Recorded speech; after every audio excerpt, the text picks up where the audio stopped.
In today's video, I'm going to teach you how to create a case report in Salesforce. As we step into this journey, I'll guide you through each part of the process in a clear and easy-to-understand manner, ensuring that by the end, you'll have all the tools you need to generate detailed and accurate case reports. Let's get started, shall we? First, let's begin by navigating to the Salesforce homepage. Once you're there, you'll want to locate and click the App Launcher, which is your gateway to accessing various Salesforce apps. It's right up there in the top left corner. Clicking on it reveals a list of available apps.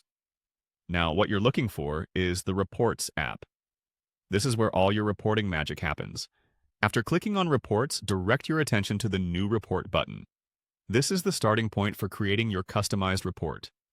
Next, from the available options, select Cases. This selection tells Salesforce that your report will focus on the cases data.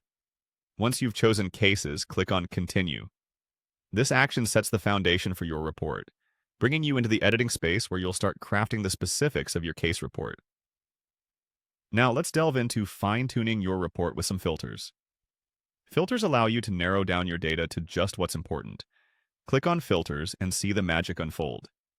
Here you can select criteria such as KM status, IMIS, or any other relevant fields that refine the data you're analyzing.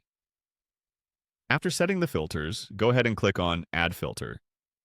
This lets you add more conditions, giving you power over the depth and specificity of your report.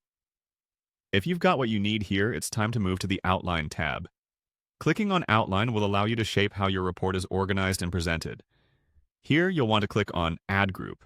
By grouping your data, you can organize cases based on shared attributes like priority or assigned department, making them easier to digest at a glance.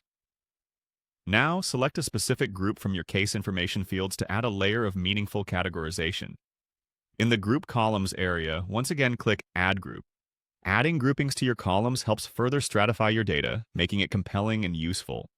After which, it's time to add columns.